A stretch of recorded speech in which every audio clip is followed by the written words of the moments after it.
memenuhi undangan saya, yaitu tentang diseminasi budaya positif.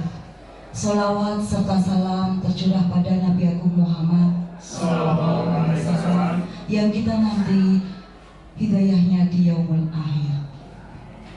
Yang terhormat Bapak Kepala Sekolah yang diwakili oleh Bapak Slamet, dan yang terhormat Bapak Ibu Guru SMK Muhammadiyah 1 Mundilan, saya mengucapkan terima kasih sebanyak-banyaknya karena waktunya bisa menghadiri acara saya, yaitu diseminasi budaya positif.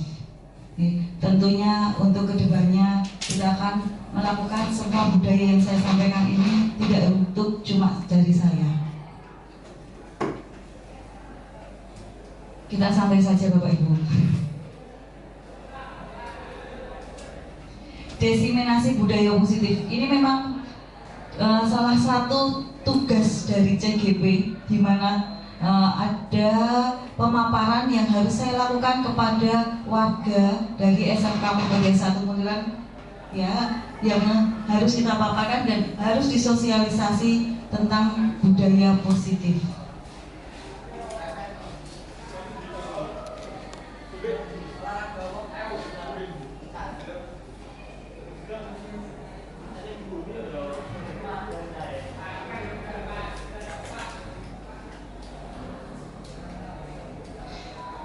Kalau di SMK Muhammadiyah 1 Mundilan untuk budaya positif, insya Allah sudah banyak kita laksanakan. Contohnya apa Bapak Ibu?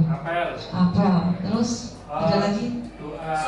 Sholat duha. Ya. Terus selanjutnya adalah lagi yang biasa kita lakukan, menyanyikan doa apel pagi yang kita biasa. Kita sudah melakukan praktek baik di situ. Kita sudah melakukan praktek baik atau kita sudah melakukan budaya positif di situ, ya. Sudah banyak sekali budaya positif yang kita lakukan. Puji syukur hadirat Allah Subhanahu wa Ta'ala yang telah melimpahkan semua karunia-Nya kepada kita semua hingga kita bisa berkumpul di sini memenuhi undangan saya, yaitu tentang diseminasi budaya positif. Sholawat serta salam tercurah pada Nabi Agung Muhammad SAW, yang kita nanti hidayahnya di yaumul akhir. Yang terhormat Bapak Kepala Sekolah yang diwakili oleh Bapak Slamet, dan yang terhormat Bapak Ibu Guru SMK Muhammadiyah 1 Mundilan, saya mengucapkan terima kasih sebanyak-banyaknya karena waktunya bisa menghadiri acara saya, yaitu diseminasi budaya positif. Tentunya untuk kedepannya kita akan melakukan semua budaya yang saya sampaikan ini tidak untuk cuma dari saya.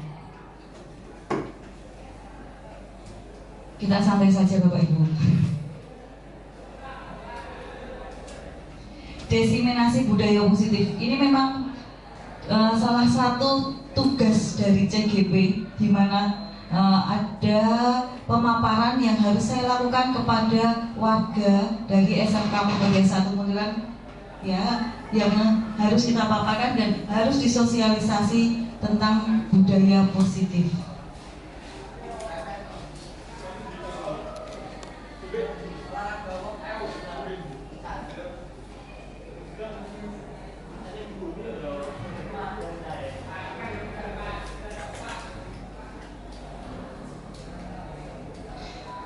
Kalau di SMK Muhammadiyah 1 Mundilan untuk budaya positif, insya Allah sudah banyak kita laksanakan. Contohnya apa Bapak Ibu? Apel. Terus ada lagi? Sholat duha. Ya. Terus selanjutnya adalah lagi yang biasa kita lakukan, menyanyikan doa apel pagi yang kita biasa. Kita sudah melakukan praktek baik di situ. Kita sudah melakukan praktek baik atau kita sudah melakukan budaya positif di situ, ya. Sudah banyak sekali budaya positif yang kita lakukan.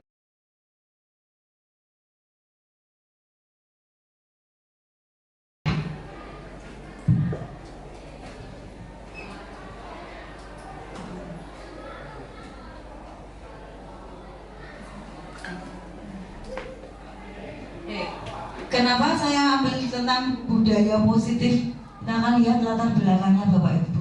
Kita lihat dari tujuan nasional kita. Ki Hajar Dewantara di situ meyakinkan bahwa pendidikan adalah menuntun tumbuh atau hidupnya kodrat yang ada pada anak-anak agar dapat memperbaiki lakunya untuk mencapai keselamatan dan kebahagiaan setinggi-tingginya, baik sebagai manusia maupun sebagai anggota masyarakat. Di situ murid diibaratkan sebagai tanaman. Tanaman itu kan mulainya dari kecil, nih. Dari kecil kalau kita sirami terus-menerus akan tumbuh menjadi besar. Nah, kita ibaratkan seperti itu. Di Ki Hajar Dewantara di situ murid ada memiliki kodratnya, kodrat alam juga di situ. Untuk KHD di sini, murid diibaratkan sebagai tanaman, tidak akan tumbuh jagung. Murid yang mempunyai kodrat padi dan sebaiknya tidak akan tumbuh padi. Jadi yang tadinya jagung ya tumbuhnya jagung, dan yang tadinya kodrat padi ya tumbuhnya padi. Tidak yang dari padi tumbuhnya mangga, tidak mungkin itu. Walaupun kalau padi, kalau stek juga gak bakalan bisa nih. Ya, kita di sini apa? Pendidikan adalah menuntun. Jadi kita sebagai guru, sebagai pendidik harusnya menuntun anak-anak itu biar tadi seperti di sana kita katakan yang tadinya tumbuh jagung, tumbuhnya adalah menjadi jagung. Yang tadinya padi akan tumbuh menjadi padi. Jadi sesuai dengan kodratnya. Tanamlah jagung seperti menanam jagung, dan tanamlah padi seperti menanam padi. Ini adalah latar belakang kenapa ada budaya Muslim. Kita lihat tujuannya. Saya minta kertas ini dibagikan satu persatu. Ya, monggo. Ya, menulis. Dalam itu saya agak terganggu dengan kebir-kebir. Oh, kebir-kebir. Nggih. Ya. Nggak apa-apa, nanti saya sambil buat sini ya. Ya, boleh Bu. Ya, kegiatan di situ ya, oke. Monggo. Saya pengen Bapak Ibu di sini menuliskan di secalik kertas tersebut kira-kira apa ya? Silakan dikepal. Ya, sekarang dulu. Misalkan saya atau teman-teman Bapak Ibu pengen melihat dari kepala itu, pengen melepaskan cengkraman itu, apakah boleh? Tidak. Ada yang boleh? Yes. Oke, kita mulai lagi. Oke, tadi Bapak Ibu kan sudah menuliskan sesuatu yang berharga di tangan Bapak Ibu guru. Ya, tadi saya pengen memegang, merebut atau memaksa untuk mengambilnya. Tapi jawaban Bapak Ibu guru apa? Tidak boleh. Oke, kita lihat. Kenapa tidak boleh ya? Iya. Oke, di sini kita akan belajar tentang paradigma teori kontrol. Ya, jadi kita sebagai guru harus memiliki kontrol diri. Ya, di situ ada ilusi guru mengontrol murid, terus penguatan positif, efektif dan bermanfaat, terus ilusi bahwa kritik yang membuat orang merasa bersalah dapat menguatkan karakter. Dilihat di situ, merasa bersalah tapi dapat menguatkan karakter, dan ilusi bahwa orang dewasa memiliki hak untuk memaksa. Kita akan lihat. Nih, ini adalah kemungkinan yang terjadi.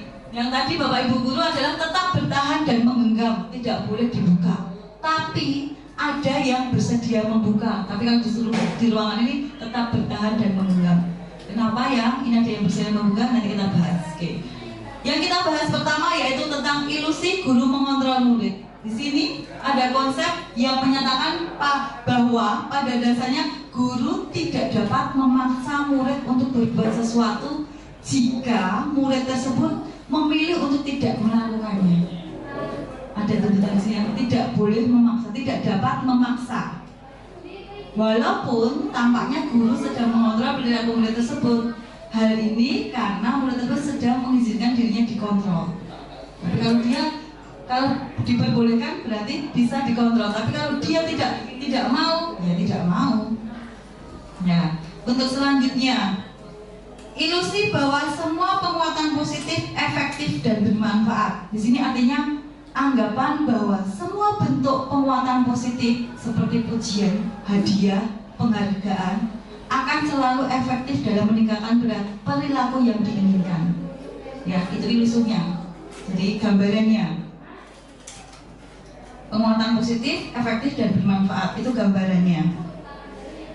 Selanjutnya, gambaran bahwa kritik akan merasa atau membuat orang bersalah dan dapat menguatkan karakter. Ini juga bisa. Kalau tadi pujian itu memacu motivasi, kalau ini membuat orang merasa bersalah tapi bisa menguatkan karakter. Justru orang yang sering banyak masalah atau merasa sering tertimpa masalah itu kan malah lebih kuat. Nah, lebih kuat, dan akan bahwa kritik dan rasa bersalah itu dapat menjadi motivator yang efektif untuk mendorong seseorang untuk berubah.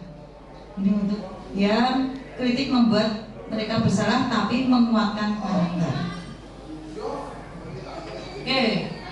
Yang di sini adalah anggapan atau gambaran bahwa orang dewasa memiliki hak untuk memaksa. Ini yang kebiasaan kita. Kita yang menjadi orang dewasa memiliki hak untuk memaksa. Anggapan itu bahwa hak untuk memaksa anak-anak melakukan sesuatu, bahkan jika anak-anak tersebut tidak mau. Namun anggapan itu tidak benar. Jadi setiap orang memiliki hak untuk otonomi kebebasan untuk memilih. Anak-anak pun demikian, mereka juga memiliki hak untuk memilih, meskipun mereka mungkin tidak memiliki kemampuan yang sama dengan orang dewasa untuk membuat keputusan yang bijaksana. Kalau anak-anak itu kan pengennya seperti ini, tapi tidak tahu kedepannya seperti apa. Orang dewasa dapat menggunakan pengaruh atau otoritas mereka untuk membujuk anak-anak untuk melakukan sesuatu. Di dalam kelas, Bapak Ibu guru bisa membujuk anak-anak itu kan juga mempunyai otoritas sendiri. Tetapi mereka tidak dapat memaksa anak-anak untuk melakukannya. Dan jika anak-anak menolak untuk melakukan sesuatu, orang dewasa harus menghormati keputusan itu. Itu ada beberapa gambaran. Oke, kita akan lihat di sini.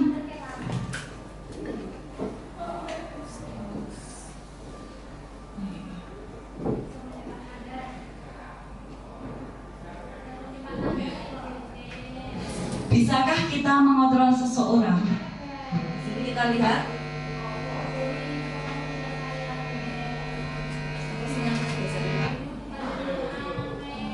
Di sini ada stimulus respon dan di sini adalah teori kontrol. Yang pertama, kita mencoba mengubah orang agar berpandangan sama dengan kita. Bisa nggak itu? Nggak bisa. Di sini teori kontrolnya kita cuma bisa berusaha memahami pandangan orang lain. Karena kita tidak bisa mengubah orang itu pengennya seperti kita, kan tidak bisa. Terus stimulus respon yang kedua, perilaku buruk dilihat sebagai suatu kesalahan. Perilaku buruk dilihat sebagai suatu kesalahan. Teori kontrolnya adalah setiap perilaku yang kita lakukan itu akan memiliki suatu tujuan. Ini adalah teori kontrolnya. Jadi ini adalah dari perubahan paradigma, stimulus responnya, terus apa yang kita kontrolkan atau tujuannya seperti apa, teorinya seperti apa. Di sini responnya, orang lain bisa mengontrol saya. Apa bisa seperti itu? Tidak, karena hanya Anda yang bisa mengontrol diri Anda sendiri. Yang tahu Anda kan diri Anda sendiri, bukan orang lain. Saya bisa mengontrol orang lain. Kira-kira? Mengontrol, di sini dituliskan Anda tidak bisa mengontrol orang lain. Artinya, ya bisa. Saya bisa mengontrol orang lain. Tergantung tujuannya apa. Makanya di sini Anda tidak bisa mengontrol orang lain kecuali kalau ada tujuan tertentu. Oke, pemaksaan ada pada saat bujukan gagal. Nah, ini tujuannya. Pemaksaan ada pada saat bujukan gagal. Maka teori kontrolnya adalah kolaborasi, konsensus, dan menciptakan pilihan baru. Jadi ada tujuan-tujuan tadi yang selanjutnya. Kenapa bisa mengontrol orang lain, tujuannya apa, dan seterusnya.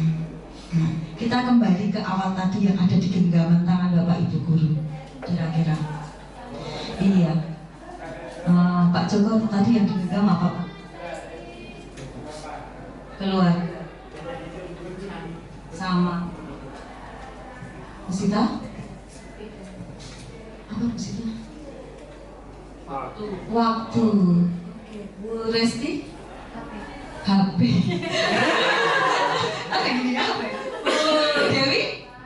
keluarga. Pak Dwi? Baju Pak. Baju Pak. Baju nggak boleh di. Oke. Pak Marif? Saya pengen tahu kok. Jadi nggak boleh tahu. Oh, sekarang saya pengen tahu ya betul. Kira-kira apa?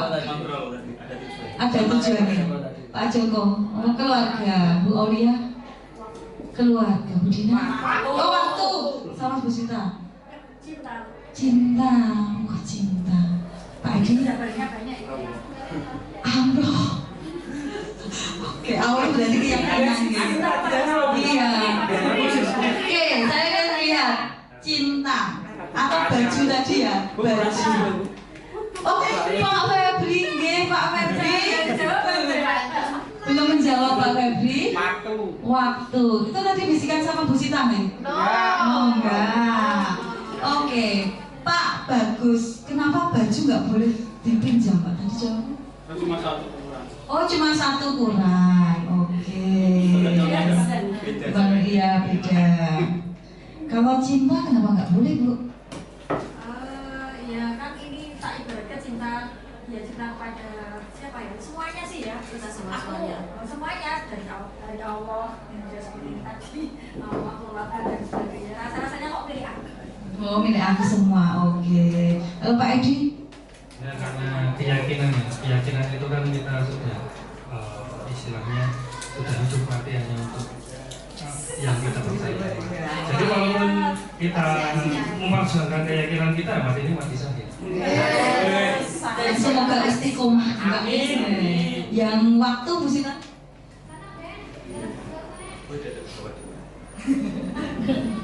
Mewakili waktu. Kenapa saya memilih waktu itu sangat berharga? Karena di suatu waktu itu kita bisa melakukan apapun. Suatu hal yang kita lakukan, satu hal kecil bisa mengubah satu detik ke depan gitu. Artinya jika ada suatu hal pada waktu itu kita melakukan suatu hal yang memang konyol atau merugikan bagi diri kita sendiri, artinya bisa merugikan kita di masa depan. Sehingga ya bagi saya waktu itu sangat berharga sekali. Terima kasih. Halo Pak Joko, keluarga. Terima kasih. Nah, kalau menurut saya yang paling penting adalah keluarga. Dikarenakan misalnya kita terjadi kesulitan, itu sosok yang paling bisa membantu kita kan keluarga yang ada di dekat kita. Terima kasih. Oke, tadi sudah banyak sekali komentarnya. Tepuk tangan untuk kita semua Bapak Ibu sekalian. Oke, kita akan lihat siapa tuh pemenang kontrol yang sesungguhnya, yang memegang kontrol sesungguhnya itu siapa pemenangnya. Kita akan lihat. Jawabannya tentu saja kita sendiri. Kita mau kepalan tangan kita mau kita lepas, itu kita sendiri. Kalau mau digenggam terus digenggam, yuk kita sendiri. Mau liora oleh delok, yuk kita sendiri. Itu tergantung pada diri kita masing-masing. Tadi kalau sesuai kebutuhannya baju itu kan harusnya bisa dipinjam, tapi karena kebutuhannya cuma punya satu, pakai apa? Nah itu. Jadi kita sendiri yang memegang kontrol atas tangan kita. Apakah kita mau membuka, menutup? Itu tergantung pada diri kita masing-masing sesuai dengan kebutuhan dan dasar kita saat itu. Oke, itu adalah paradigma yang pertama tentang budaya positif. Yang selanjutnya yaitu tentang disiplin. Apakah disiplin? Di sini kalau untuk belajarnya kan banyak ya. Disiplina yang artinya belajar. Di sini makna asal dari kata berkonotasi dengan disiplin diri dari murid-murid di situ dari Sokrates dan Plato. Disiplin diri adalah membuat orang menggali potensinya menuju sebuah tujuan apa yang dia hargai. Namun di budaya kita makna kata disiplin itu telah berubah menjadi sesuatu yang dilakukan seseorang pada orang lain untuk mendapatkan kepatuhan. Itu adalah disiplin yang kita lakukan atau kita lakukan sehari-hari. Di sini kecenderungannya umum, yaitu menghubungkan kata disiplin dengan ketidaknyamanan, dengan apa yang kita hargai dan pencapaian suatu tujuan mulia. Oke, itu adalah tentang disiplin. Oke. Di sini kalau untuk disiplin berarti ada sesuatu, yaitu ada apa kira-kira? Aturan. Terus kalau ada aturan berarti ada sanksi, ada hukuman. Ada hukuman di situ. Lihat. Di sini ada teori motivasi. Di sini ada teori motivasi perilaku manusia. Oke. Ini sekilas saja. Yang pertama, untuk menghindari ketidaknyamanan hukum. Apa yang akan terjadi apabila saya tidak melakukannya? Itu kan dari dalam atau pertanyaannya? Dari eksternal ya? Dari luar atau dalam? Apa yang akan terjadi apabila saya tidak melakukannya? Terus untuk mendapat imbalan dari orang lain atau istilah apa yang akan saya dapatkan apabila saya melakukannya? Berarti ini dari luar. Terus untuk menghargai diri sendiri menjadi insan sesuai harapan kita. Saya akan menjadi orang yang seperti apa bila saya melakukannya. Oke. Pernah bertanya seperti ini pada diri kita? Pernah. Ya, kita pernah bertanya pada diri kita. Karena untuk memotivasi kita, kudu iki dhewe seperti apa? Ya kan? Maunya kita itu seperti apa? Atau mau jadi guru yang seperti ini saja? Atau mau kedepannya agar anak-anak itu lebih berkembang? Nah, itu adalah memotivasi. Jadi ini adalah teori motivasi atau perilaku manusia. Dan semuanya dari eksternal dan di sini ada motivasi internalnya yaitu tujuan positif, disiplin positif. Kita kembali. Oke, merdeka menurut Ki Hajar Dewantara. Oke, kenapa kita beli ke sini? Kita lihat latar belakang. Merdeka itu artinya tidak hanya terlepas dari perintah akan tetapi juga cakap membuat perintah diri sendiri. Ini adalah teladan dari Ki Hajar Dewantara. Kita lihat. Ini kita akan bahas tentang tadi kita udah budaya positif, lingkungan positif, keyakinan kelas, peraturan kelas. Nah, semua yang kita lakukan yang praktek baik-baik itu kalau tidak didukung dengan lingkungan yang positif, mana mungkin, iya atau enggak Bapak Ibu? Iya, budaya positif. Kalau di TKM itu ada 5S, apa Pak? Seisuke. Ya, itu termasuk budaya positifnya.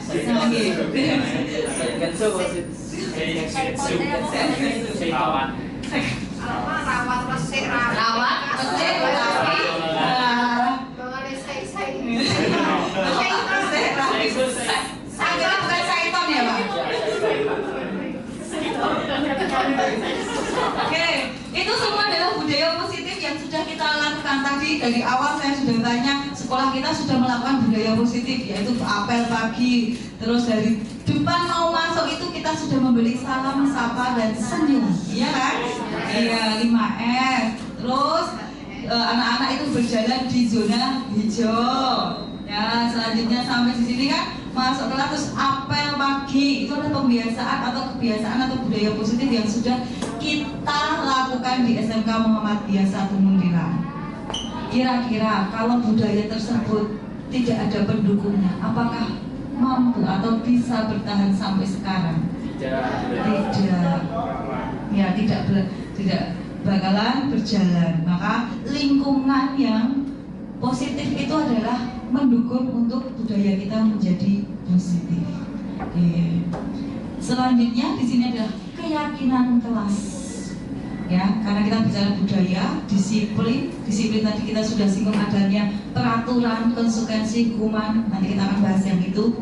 Nah, sekarang kita akan bahas tentang keyakinan kelas. Bapak, Ibu yang ada di sini, pernahkah membuat keyakinan kelas? Apa tahu keyakinan kelas? Ya pernah kok. Kalau misalnya yang Contoh dikit aja kelas 1 sampai kelas 3 ya. Dari awal saya masuk jadi wali kelas itu mesti tak yakin kamu lulus. Tapi dengan kamu lulus itu syaratnya itu banyak sekali. Kan semuanya berproses. Ya sudah saya yakinkan seperti itu setiap saya masuk, setiap saya absen dan sebagainya itu saya yakinkan seperti itu. Berarti nih anak itu tidak tergerak. Memang kita satu tim ya, satu tim itu harus kerjasama semua di lingkungan yang positif ini. Tidak hanya sebagai wali kelas, tapi pendukungnya banyak sekali. Itu kan dia terus merasa, oh ya dia aku tuh lulus 3 tahun, harus lulus 3 tahun. Karena nyatanya kalau saya enggak tahu, jadi saya yakinkan wajib lulus 3 tahun. Contoh PIK itu kok. Ada yang berpendapat lain? Ya, keyakinan kelas. Boleh pendapat yang lain? Kalau saya lebih ke menekankan kalau pas praktek itu kan pasti bikin proyek. Saya selalu meyakinkan anak kalian pasti bisa. Istilahnya segala sesuatu yang diniatkan untuk belajar itu pasti ada hasilnya. Baik. Kalau saya sendiri berkaitan dengan mapel matematika ya. Kalau saya membuat keyakinan di awal sebelum saya memulai pembelajaran, jadi dulu awal-awal itu saya berikan keyakinan kepada anak-anak bahwa tidak ada yang tidak bisa matematika, semuanya pasti bisa matematika. Jadi berikan kepada keyakinan pada diri kalian sendiri bahwa saya itu bisa. Artinya akan mempermudah kita dalam berjalan ke depan seperti itu. Artinya sama-sama kita yakin bahwa kita itu bisa. Walaupun nanti dalam pencapaian si A dia lebih cepat berjalannya daripada si B, itu adalah hal yang biasa dari suatu proses itu memang seperti itu.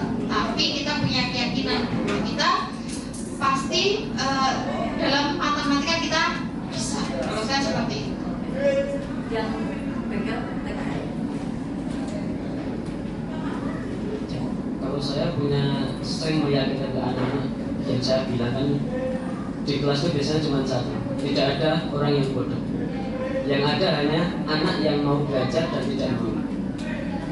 Pada dasarnya orang itu pintar semua, dan silakan kemauan kalian tunjukkan untuk menggapai kepintaran itu agar satu kelas itu bisa semua. Tapi tidak ada orang yang bodoh.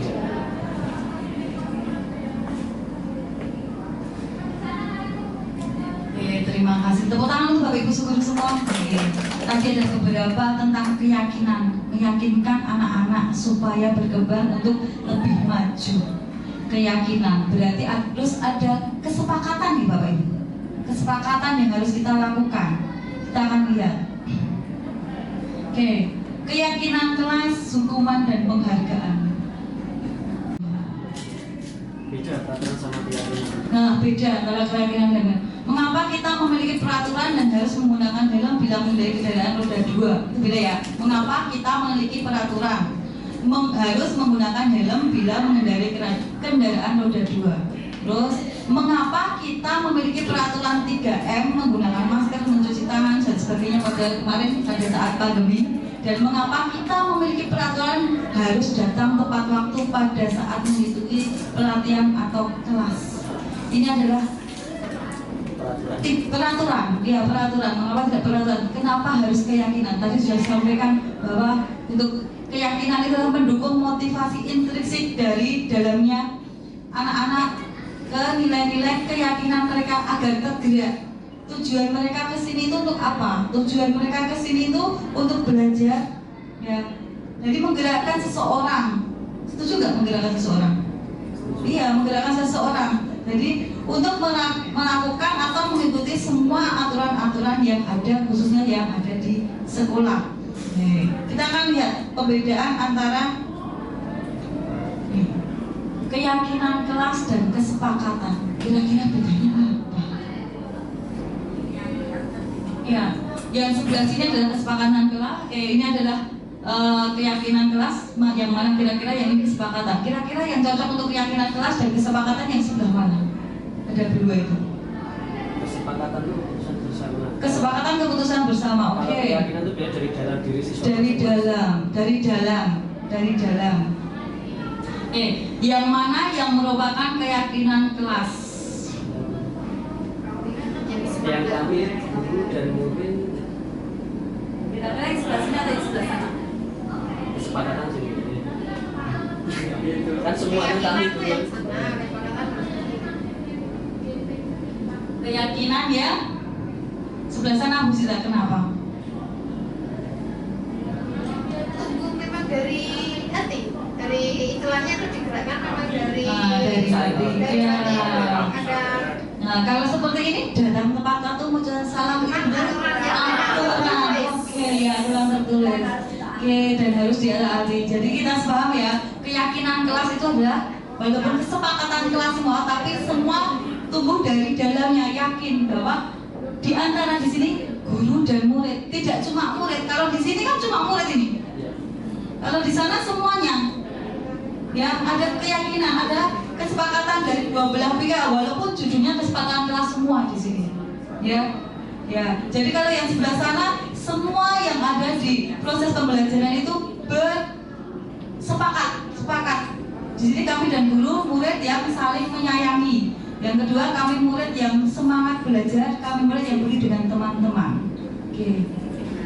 Tadi saya tanya Bu Dina, Bu Sita dan sebagainya, Ibu yang lain, pernah nggak kecuali kita, bukan kita biasanya kan kalau ke kelas, nah ada nggak yang anak-anak itu kita meminta kepada anak kesepakatan kita, pernah belum?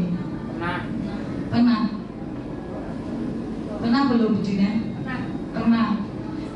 Tentang apa Bu Dina?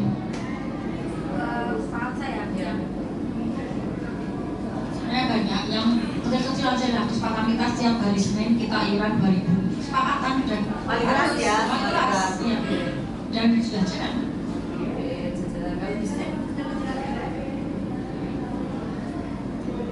Kalau saya kesepakatan kelas akhirnya nanti melahirkan kontrak belajar, sehingga suatu kesepakatan yang memang disepakati oleh dua belah pihak yang akhirnya menjadi suatu kontrak belajar yang menjadi sebuah aturan yang memang harus dilakukan. Itu maksud saya, kenapa ada keyakinan kelas dan ada kesepakatan kelas. Jadi Bapak Ibu guru semua, sebelum melakukan pembelajaran, setidaknya kita harus memahami karakter anak. Apa toh yang diinginkan anak tersebut? Kurikulum merdeka itu tulisannya aja merdeka, ya. Nah, tapi bukan semaunya ya, bukan semaunya. Kurikulum merdeka itu adalah semua berpihak pada siswa, tidak berpihak selama guru. Kalau dulu apa-apa guru nih, iya atau enggak? Nah sekarang kita mulai dari depan, dari awal, kita mulai dari sedikit demi sedikit. Kita harus berpihak pada murid. Jadi kita maunya murid itu seperti apa? Jadi awal pembelajaran itu kita buat keyakinan atau kita buat kesepakatan bersama. Jadi kita tanya anak-anak itu maunya anak-anak itu gimana? Pas pelajaran matematika seperti apa? Pelajaran di praktek seperti apa? Kebiasaan kita langsung menjustis ini loh peraturan, iya atau enggak? Iya. Maka ya betul, mandiri itu masuk ke dalam profil pelajar Pancasila. Nah masuk seperti itu Bu. Ya, jadi kita diminta anak-anak kita minta di bengkel pun seperti itu, walaupun nanti kita akan mengarahkannya. Biarkan anak-anak itu berpikir atau berpikir gimana pengennya seperti apa, tapi kedepannya kita akan lihat. Misalkan saya pernah buat kesepakatan kelas yang akhirnya menjadi kontrak belajar. Anak-anak itu menulis makan di dalam ruangan, minum di dalam ruangan, mainan HP dan sebagainya. Itu kan pengennya anak-anak seperti itu. Tapi kita akan kita tuntun biar itu menjadi keyakinan kelas yang tujuannya untuk yang lebih baik. Kita akan lihat ya. Nanti di belakang ada tata cara bagaimana menentukan keyakinan kelas. Oke, kita kembali di sini tentang kesepakatan dan keyakinan. Kalau yang sebelah sini tadi itu kebanyakan seperti apa ini? Kayak peraturan gitu. Nah, peraturan yang ada kesepakatan. Peraturan itu berarti ada apa kira-kira? Kalau ada aturan berarti ada sanksi, ada hukuman. Oke. Bapak Ibu tahu nggak arti perbedaan hukuman dan sanksi? Oke, kalau kita lihat seperti itu. Di sini ada peraturan, terus di sana ada keyakinan kelas, ada nilai kebajikan. Dari nilai keyakinan tadi kita ambil nilai kebajikan, nilai positif yang akan kita ambil untuk tujuan yang bersama. Jadi kata-kata anak pengen minum, pengen main HP dan sebagainya kita ambil, kita rinci, kita buat kesepakatan baiknya seperti apa. Itu adalah nilai kebajikan. Ya, dan di sini kira-kira yang nomor 1 peraturan yang pertama, selalu kembalikan buku ke tempatnya. Kira-kira itu keyakinan kelas mempunyai nilai kebajikan seperti apa? Positif? Tanggung jawab? Mandiri? Kira-kira? Selalu kembalikan buku ke tempatnya. Masih ingat P5 kan Bapak Ibu? Mandiri, tanggung jawab, disiplin. Nah, yang pertama kira-kira apa? Tanggung jawab. Kalau dilarang mengganggu orang lain, masuk dalam apa? Sikap yang seperti apa? Nilainya sikapnya seperti apa? Dilarang mengganggu orang lain. Nilai akhirnya itu seperti apa? Tidak mengganggu orang lain. Berarti nilai kebajikannya, nilai yang baik itu harusnya gimana?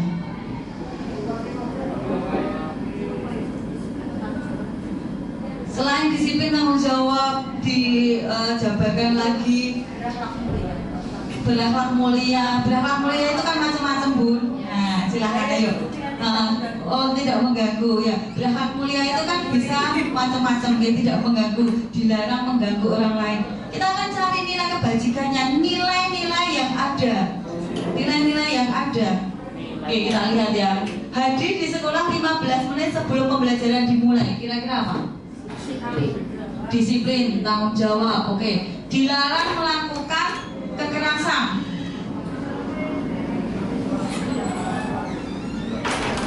Kepedulian. Oke, kita lihat tadi jawabannya. Dilarang menggunakan narkoba. Nilai kebajikannya apa ya kalau dilarang menggunakan narkoba? Apa? Bertakwa. Oke, nggak apa-apa. Bergantian atau menunggu giliran termasuk dalam apa? Disiplin. Gunakan masker. Disiplin. Ada lagi selain disiplin? Masker itu gunanya untuk kesehatan. Oke. Jangan berlari di kelas atau koridor. Peringatan. Bahaya. Kita lihat jawabannya. Nih, ini adalah nilai kebajikan yang dituju. Selalu kembalikan buku ke tempatnya. Anak memiliki rasa tanggung jawab. Dilarang mengganggu orang lain. Tadi Bu Aulia berakhlak mulia. Berakhlak mulia itu diturunkan lagi ada menghormati orang lain dan diri sendiri. Hadir di sekolah 15 menit sebelum pembelajaran dimulai. Itu juga menghormati, komitmen juga nilai kebajikannya. Ya. Terus dilarang melakukan kekerasan. Menghormati orang lain juga, keselamatan. Terus dilarang menggunakan narkoba. Tadi nggak ada jawab yang kesehatan ya? Ya belum. Ya, bergantian atau menunggu giliran itu menghormati. Dosa tadi. Haram. Ayo, berarti masuk ke agama ya? Oke. Ternyata sabar ya itu ya. Iya. Kesabaran. Bergantian itu kan sabar. Kan pengennya kalau anak di puskesmas itu kan pengen cepet-cepet selamat. Nah, ya. Kesabaran. Gunakan masker tadi dari keselamatan, dari kesehatan juga. Terus jangan berlari di kelas atau koridor. Itu termasuk dalam keselamatan atau keamanan. Oke, itu tentang keyakinan atau nilai kebajikan. Jadi dari tadi saya bilang dari awal pertemuan itu seharusnya kita bicara dengan anak-anak maunya seperti apa. Anak-anak itu pasti akan menekan yang seperti ini model-modelnya, ya kan? Model-modelnya seperti ini. Datang telat, datang terlambat, terus ke kantin boleh. Nah seperti, nah kita ambil nilai kebajikannya. Kebajikannya itu kebaikannya. Kalau nggak baik berarti ditinggal itu. Oke, ini adalah cara membuat keyakinan kelas. Ada yang pernah lihat Bapak Ibu? Saya juga baru lihat yang pas di sini. Namanya sekarang nih Pak. Oke, ini adalah tabel T dan tabel Y.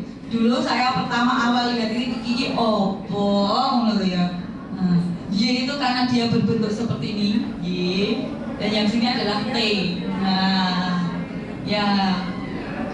Ini adalah contoh keyakinan di kelas 7, yaitu hormat, bekerja, diterima, dan dimiliki. Nah, hormat itu di sini ada terdengar, terlihat, berperilaku. Kita lihat. Kami meyakini bahwa sangat penting untuk menghormati semua orang dan barang-barang milik orang lain. Yang terlihat apa? Barang-barangnya kan? Terus meyakini berperilakunya. Kalau terdengarnya nggak ada ya udah nggak usah dituliskan. Ini adalah tabel keyakinan, ya. Terus bekerja itu kami meyakini bahwa sangat penting untuk mengerjakan segala pekerjaan atau mengikuti kegiatan yang telah ditugaskan. Bekerja itu terlihat atau berperilaku atau terdengar bekerja. Masuk di mana? Terlihat. Perilaku masuk nggak? Masuk. Yang tidak terlihat, yang terdengar kecuali kalau diucapkan. Ya. Ini adalah cara membuat atau pendalaman yang tentang keyakinan kelak. Jadi membedakan mana yang tadi Bapak Ibu dilarang masuk terlambat itu tuh terlihat atau terdengar atau berperilaku? Terlihat. Oke, seperti itu. Jadi bisa membaginya mana yang terlihat, mana yang berperilaku, mana yang terdengar. Oke. Di sini ini adalah contohnya. Ini cuma contoh. Untuk yang contoh di sini adalah diterima dan dimiliki. Diterima. Kami meyakini bahwa sangat penting untuk merasa diterima pada suatu kelompok dan saling peduli satu dengan yang lain. Diterima atau dimiliki. Di sini dia masuknya ke tabel T karena tampak seperti. Artinya tampak seperti dan tidak tampak seperti. Misalkan tampak seperti itu contohnya seperti ini. Datang tepat waktu. Berarti itu tampak seperti. Kalau tidak tampak seperti berarti kebalikannya, terlambat. Nah seperti itu. Ada lagi misalkan melakukan apel pagi itu kan tampak seperti melakukan apel pagi, tapi kalau tidak tampak itu berarti kebalikannya. Intinya seperti itu.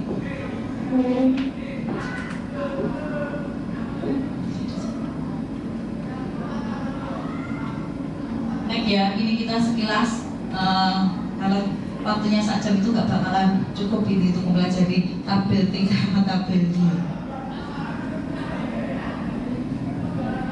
Oke, itu tadi tentang keyakinan. Terus ada kesepakatan kelas. Nah, ada kesepakatan, ada keyakinan kelas. Selanjutnya ada motivasi dan di situ ada penghargaan, ada sanksi, ya kan? Dihukum oleh penghargaan.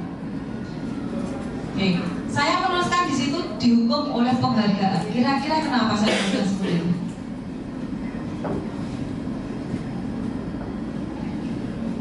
Pernah nggak Bapak Ibu berpikir kalau anak-anak itu dikasihkan penghargaan itu ada segi positif sama negatifnya? Banyak yang mana? Positif. Kalau positif seperti apa?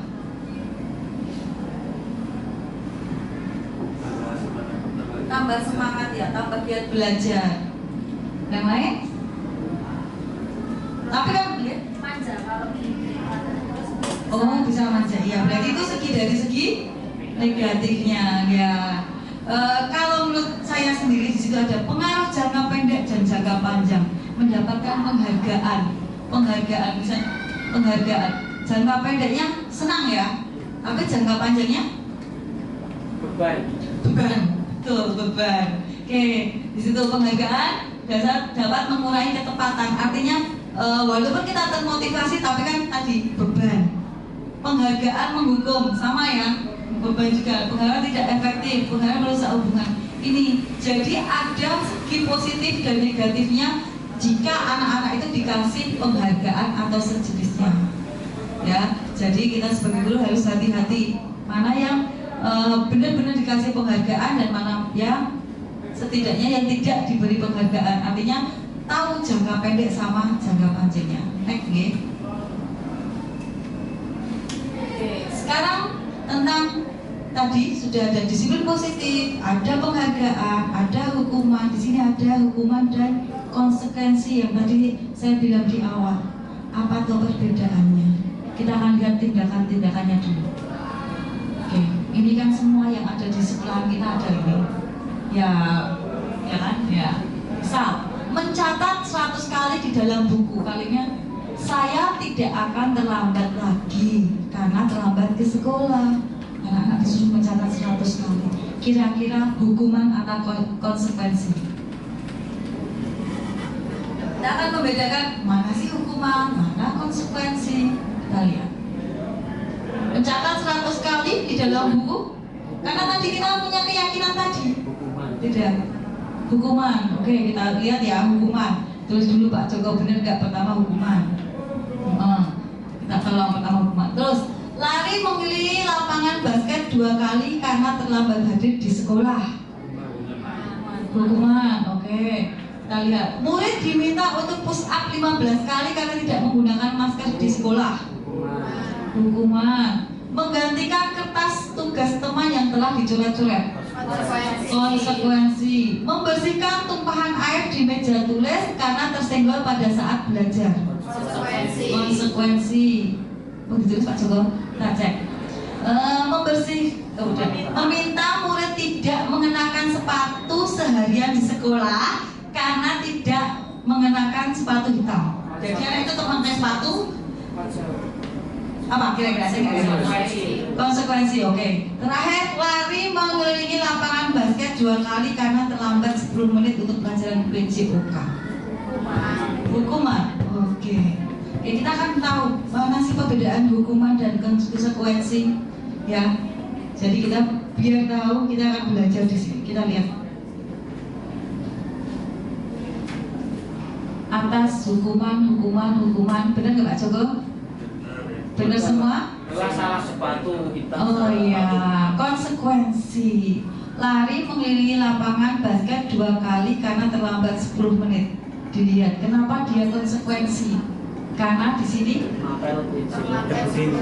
ada keyakinan, ya kan? Nah, ada kesepakatan. Jadi itu maksud konsekuensi. Oke, kita lihat. Ini loh perbedaan hukuman dan konsekuensi. Beda tipis kan?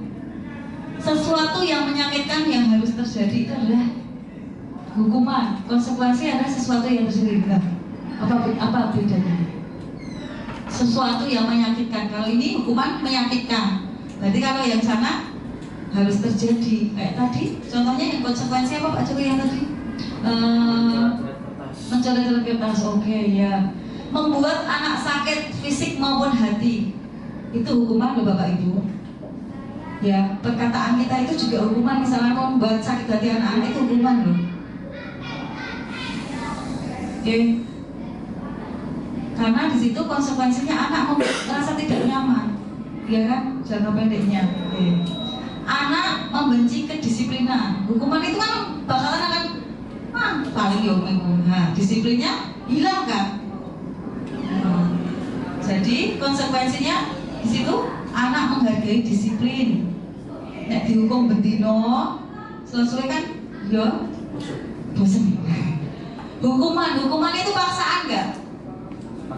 Paksaan karena kita yang nyuruh. Kita umpamanya seperti itu. Beda kalau konsekuensi, ada stimulusnya, ada tadi keyakinannya, kesepakatannya, stimulus dan tanggapan. Terus hukuman mendorong anak menyakiti diri sendiri. Ini berbeda. Mendorong anak agar mudah menyelesaikan diri, menyakiti diri sendiri.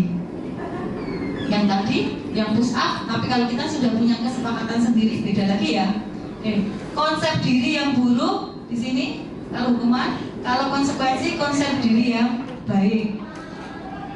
Tadi misalkan dikasih suruh push up karena sudah ada keyakinan kelas, push up itu kan kalau untuk kedepannya kalau untuk mencari kerja itu juga ada loh.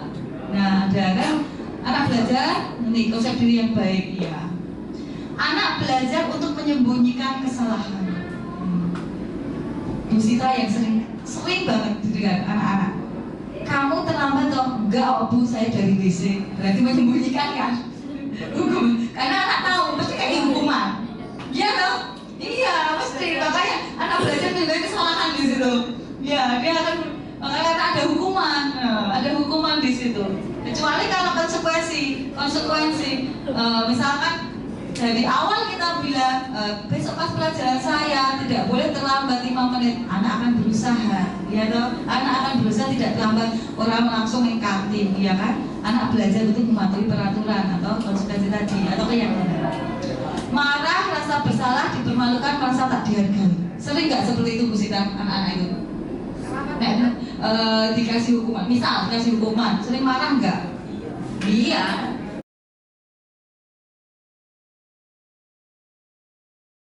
Assalamualaikum warahmatullahi wabarakatuh.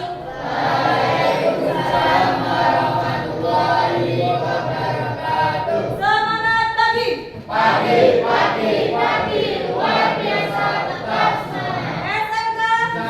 SMK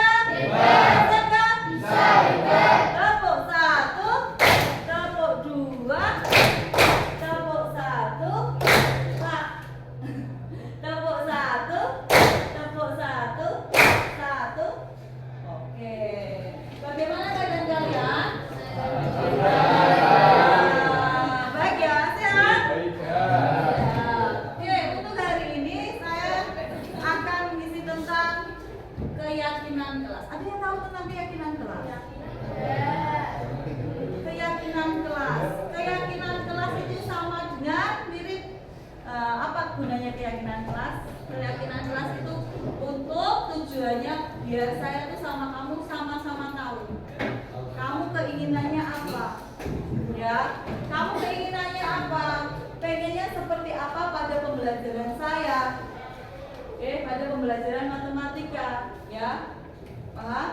Oke, berarti keyakinan kelas itu apa artinya? Hampir mirip dengan kontrak belajar, peraturan. Ada lagi? Kesepakatan. Kalau ada kesepakatan berarti dari dua belah pihak saling setuju. Seperti itu? Oke, untuk hari ini saya akan bagikan di sini satu kertas. Kita akan membuat keyakinan kelas. Silakan kalian tulis di sini keinginan kalian apa pada pembelajaran saya.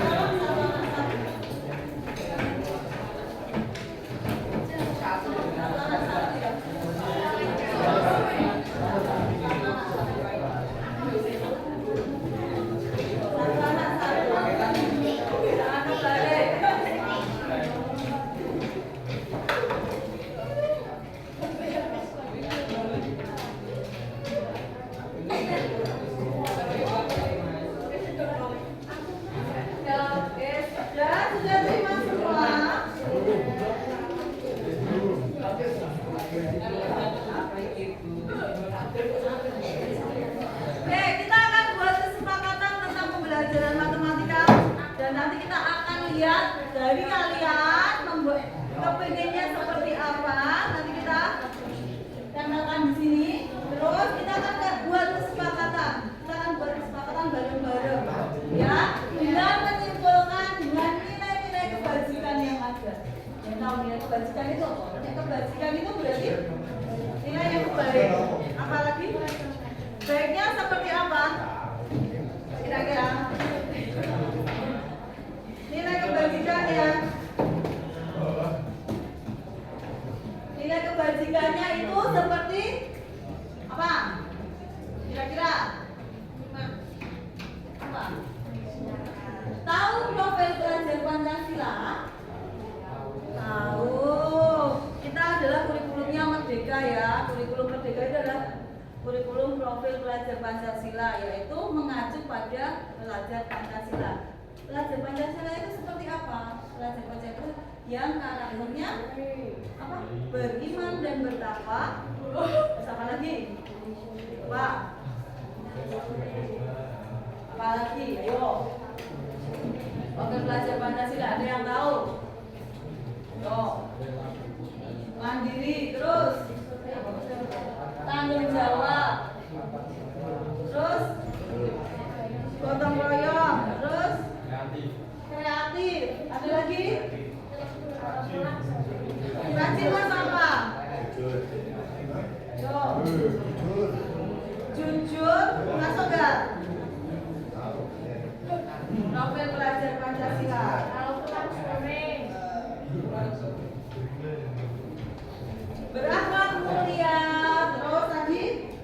gotong royong, mandiri.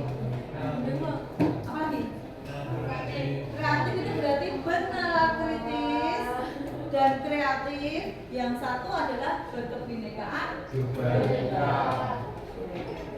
Ya, jadi nanti yang kamu tuliskan itu kita akan bagi-bagi atau kita pertama kita tempelkan di depan. Setelah itu kita cek dari kalimat-kalimat kalian itu yang hampir mirip yang mana kita klasifikasikan. Kita lihat yang belum mirip apa. Misalkan kayak mandiri, mengerjakan sendiri, nah, itu kan mandiri. Nanti kita jadikan kita kelompok-kelompokan. Oke, ada pertanyaan? Ada pertanyaan? Tidak. Oke, silakan kalian tulis apa keinginan kalian.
Silakan taruh tempelkan di depan. Yuk, silakan maju tempelkan di depan.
sini Mama Sri.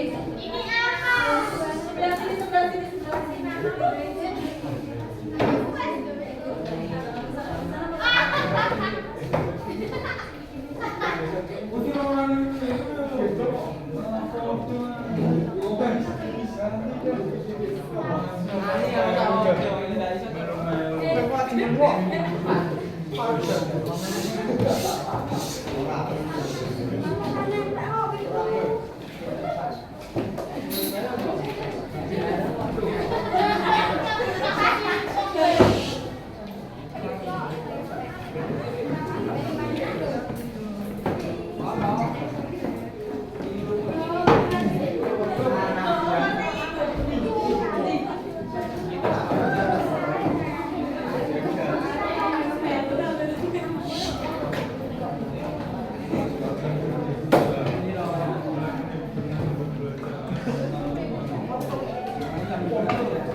Sudah dikelompokkan. Kita akan lihat ya, kita tadi belum tahu, nanti teman kalian yang mengelompokkan, kita akan baca di sini. Kita akan baca semua, kan saya nggak akan bacakan namanya. Ya, yang pertama di sini sering-sering belajar yang menyenangkan dan mengasihkan. Ya, ingin mendapatkan pelajaran yang menyenangkan dan tidak membosankan. Bermain sambil belajar. Main sambil belajar. Oke,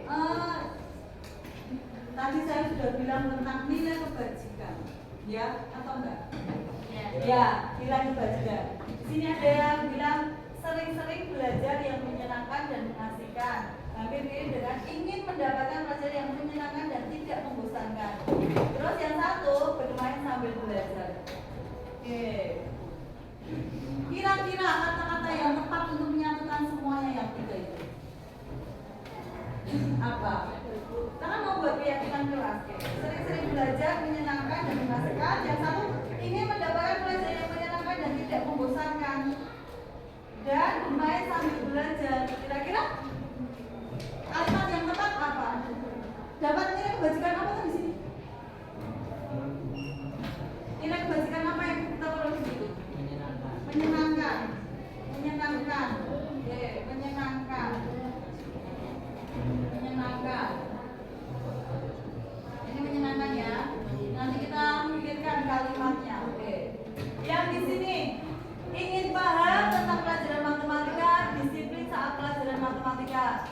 Ada waktu mengulang materi agar jika ada rumus yang lupa bisa diingat lagi. Menerangkan materi sampai mengerti atau paham. Ngasih materi jangan buru-buru, soalnya kadang saya belum mengerti apa yang dijelaskan. Saat pembelajaran guru dapat memberikan pemahaman dan jalan yang lebih mudah dipahami. Apa ini? Ada disiplinnya, ya kan? Disiplin terus apa lagi nih? Integritas.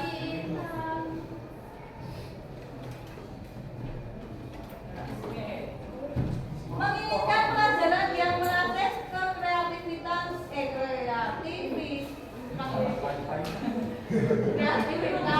setiap murid dan juga mengawasi pembelajaran dengan mengucapkan basmalah agar belajar berjalan dengan lancar. Terima kasih.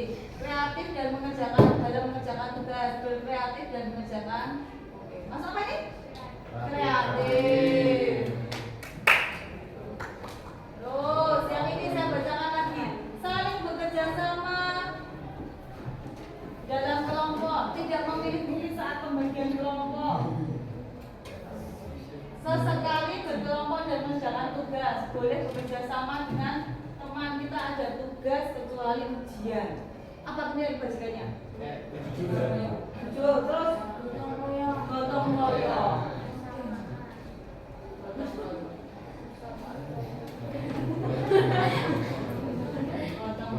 Oke, saya bacakan lagi. Menginginkan kondisi kelas yang kondusif, tidak ramai, mendengarkan dan memperhatikan saat guru sedang menjelaskan, tertib dalam mengikuti pembelajaran. 10 menit sebelum pembelajaran selesai, free. Ingin lebih, dan bermain sambil belajar. Kalau bermain sambil belajar tadi masuk sini ya, menyenangkan. Suasana kelas tidak terlalu menegangkan, tidak usah tepuk-tepuk.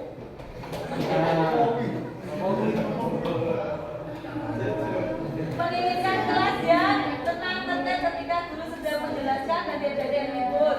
Dengan sendiri yang dengan teman. Oke. Setelah mengerjakan tugas boleh free atau bebas.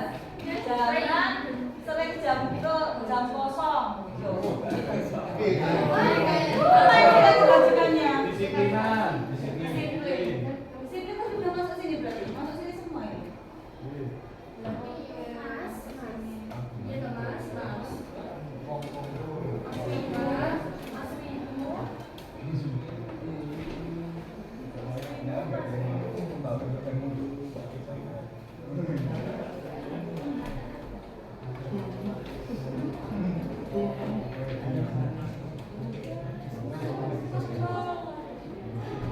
Kita lanjutkan, ini kedisiplinan lagi. Disiplin dalam perjalanan tugas dan jadwal pelajaran. Ini disiplin. Mas. Apa?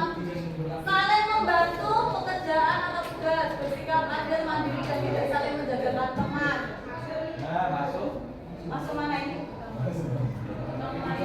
Gotong royong. Kreatif, mandiri dalam mengerjakan ulangan, bertanggung jawab, mandiri ya, ada di sini. Mandiri dan tanggung jawab. Nanti kita buat kesimpulannya. Tanggung. Terakhir, saling peduli dan menghargai sesama teman, tidak sering memberi PR. Ini orang.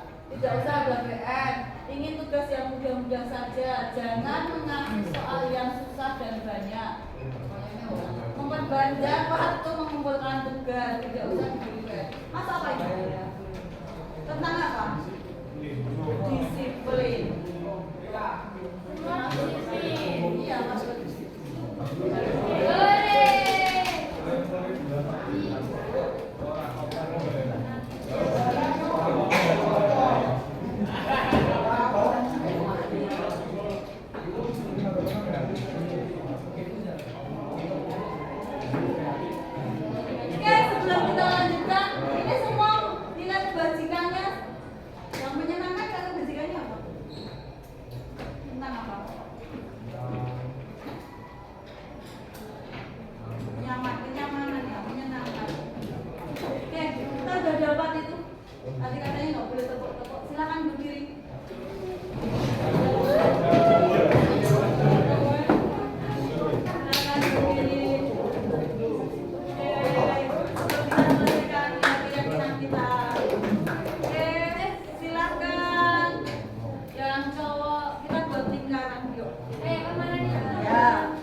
Bareng ya. 1, 2, 3. Halo, halo Bandung, ibu kota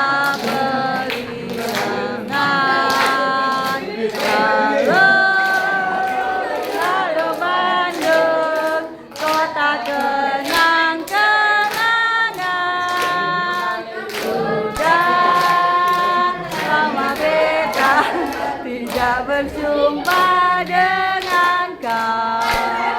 Sekarang telah menjadi lautan api, mari bungkebut kembali.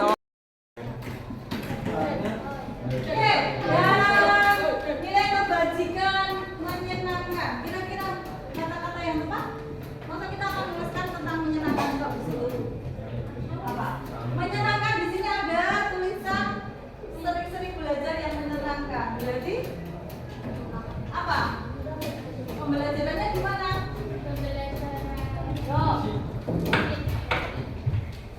Pembelajaran yang happy. Selagi bermain. Happy itu bahasa enggak?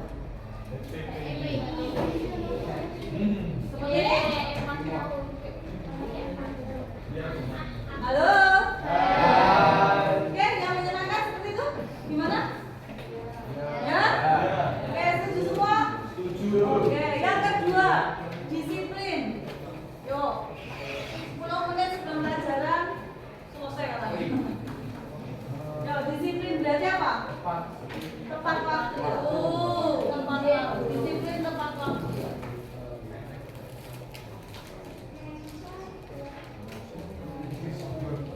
Tepat waktu dalam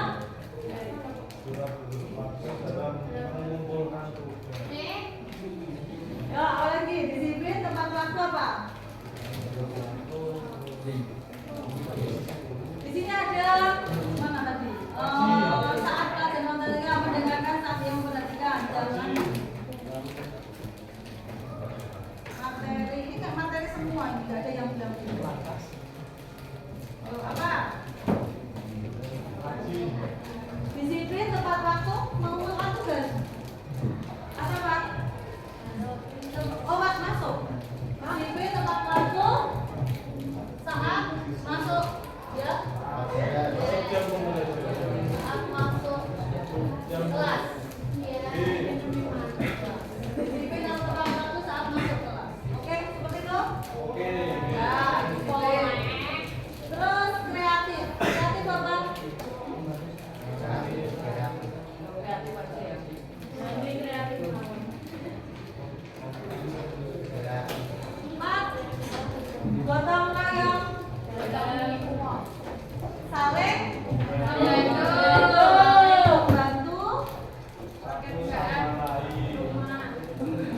saling membantu satu sama lain, saling membantu satu sama lain saat berkelompok. Yang terakhir tanggung jawab. Oke, seperti ini. Ada pertanyaan atau ada yang mau? Oh, kreatif benar aktivis, oke.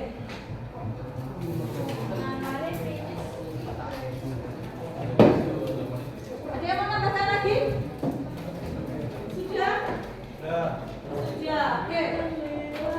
Ini ya, kesempatan kita pelajaran matematika, pembelajarannya yang happy. Disiplin tepat waktu saat masuk kelas, kreatif, benaran kritis, saling membantu satu sama lain saat berkelompok, dan terakhir adalah tanggung jawab. Oke, ada yang menambahkan lagi selain itu? Sudah? Cukup? Cukup. Oke, kita akan